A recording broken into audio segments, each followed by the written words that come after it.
Bihar TV 20 में आपका स्वागत है। मैं हूं आपके साथ नुसरत जहां।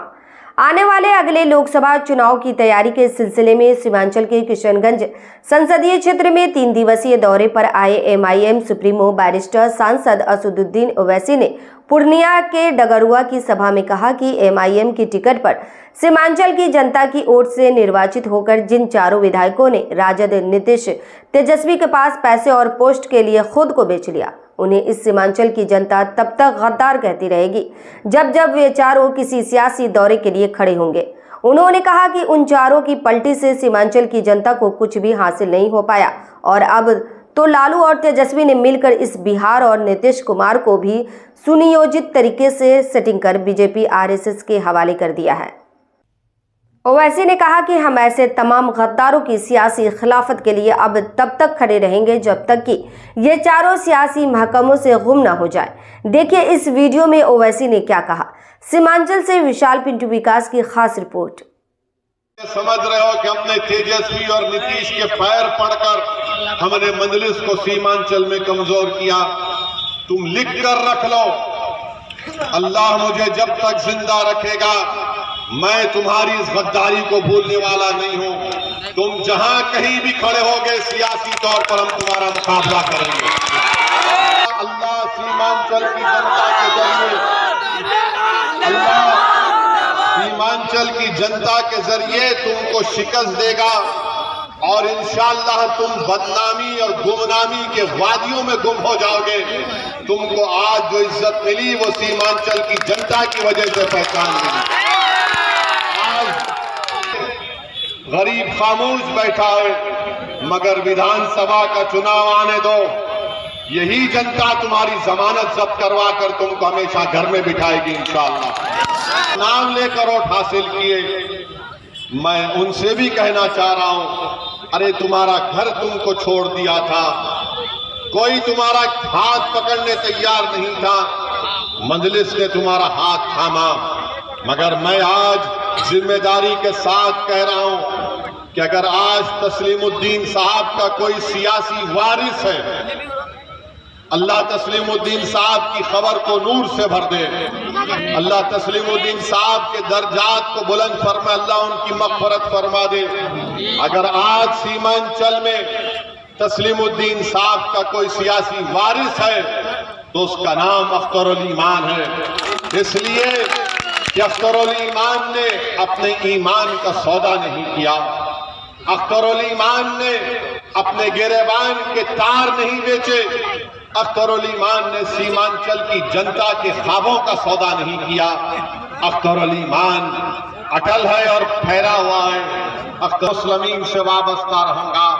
और सीमांचल की लड़ाई सिर्फ अख्तरुल ईमान की लड़ाई नहीं बल्कि अख्तरुल ईमान ने इसको मान लिया कि सरजमीन पर बसने वाले नौजवानों की, गरीबों की, ज़ईफ लोगों की लड़ाई है। इसीलिए तस्लीमुद्दीन साहब का सियासी वारिस अख्तरुल ईमान है।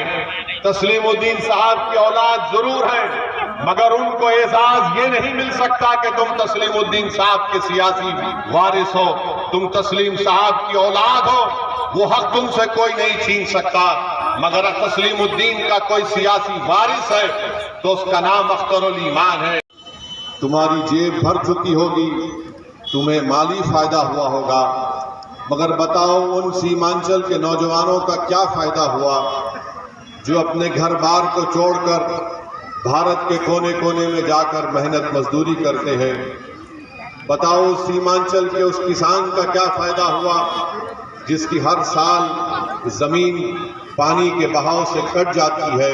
करबला का मैदान है और करबला के मैदान में रसूलुल्लाह सल्लल्लाहु अलैहि वसल्लम के नवासे इमाम हुसैन है। वो वक्त के फिरौन यजीद से मुकाबला करने के लिए आते हैं, अपनी जात के लिए नहीं, हक की कामयाबी के लिए। साथ से तो बिहार की तारीख में इंशाअल्लाह ताला ऐसा कोई मेंबर ऑफ पार्लियामेंट नहीं गुजरा होगा जो अख्तरुल ईमान वहां पर आपकी आवाज को उठाएगा, गरीबों और मजलूमों की आवाज को उठाएगा। पार्लियामेंट की बड़ी बिल्डिंग को देखकर खुश होने के लिए नहीं जाता, अगर मैं एमपी बनकर हैदराबाद की आवाम ने मुझे 4 मरतबा जिताया तो इसलिए नहीं गिजाया कि असदुद्दीन ओवैसी बड़ी इमारत को देखकर बैठ उठो और हमारी आवाज को बयान करो। जब कोई कानून बनेगा शरीयत के खिलाफ, तुम खड़े होकर उसकी धज्जियां उड़ा दो, आईन को सामने रखकर। याद करें, याद रखिए, टीपू सुल्तान से गद्दारी करने वाले कौन, सिराजुद्दौला से गद्दारी करने वाले कौन, यही मीर जाफर, मीर सादिक। ये नंगे दीन है, ये नंगे वतन है। अरे तुम मेरी मुखालिफत करते हो कि असदुद्दीन ओवैसी वोट काटता है। मैं आज तुम्हारे दरमियान में खड़े होकर कह रहा हूं कि क्या लालू यादव ने आज नहीं कहा कि हमारे दरवाजे नीतीश के लिए खुले हैं?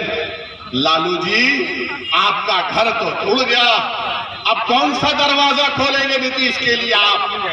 मुझ पर इल्जाम लगाने वालों, अगर आज मैं डगरवा में खड़े होकर कह दूं कि लालू ने मोदी से सेटिंग की, लालू ने मोदी से बातचीत करके नीतीश को और आरएसएस को बिहार के हवाले कर दिया, बताओ क्या जवाब दोगे उसका? तुम समझते हो कि जबान सिर्फ तुम्हारे मुंह में है? अरे जबान तुम्हारे पास होगी जो बिखी हुई है। मगर मैं आज कह रहा हूं कि क्या तेजस्वी और लालू जिम्मेदार नहीं है बिहार में बीजेपी को लाने के लिए? मैं मुजरिम हो जाता हूं। ये सत्ता में बैठकर मलाई खा लेते हैं, पैसे कमाते हैं, म्यूटेशन के नाम पर 20-20 हजार भी है। मेरा नाम ओवैसी है, उनका नाम लालू यादव है, मेरा नाम असदुद्दीन ओवैसी है। नीतीश ने पटना में बड़े बड़े मुसलमान लोगों को बुलाते थे, हर महीना बुलाकर मीटिंग करके बोलते, हैदराबाद से शेरवानी आ रही है, दूर रहिए, दूर रहिए, दूर रहिए। अब हम पूछना चाह रहे, वो जो मुसलमान जाकर नीतीश के पास बैठकर चाय करी पफ खाते थे, अब बोलो तुम्हारी जबान क्यों बंद है? एक मौलाना थे, उन्होंने क्या कह दिया, क्या कहा उन्हें कि हम तो बेताब है नीतीश पूरे मुल्क की क़यादत करे। मौलाना, अब अपनी जबान क्यों नहीं खोल रहे आप? खोलो अपनी जबान को। मेरा जुर्म सिर्फ यही है कि मैं चाहता हूं कि भारत की राजनीति में मुसलमानों को उनका जायज मुकाम मिले। मैं चाहता हूं कि जिस तरह यादवों ने तरक्की की, उस तरह सीमांचल का गरीब भी तरक्की करे। जिस तरह यादवों ने लालू और उसके परिवार को 17 साल सत्ता दी, नीतीश को 12-13 साल, यानी 32 साल बिहार के निकल गए लालू परिवार में और नीतीश में। बताओ आपको क्या मिला मेरे भाई? मैं यहां पर क्या कोई हासिल करने आया हूं?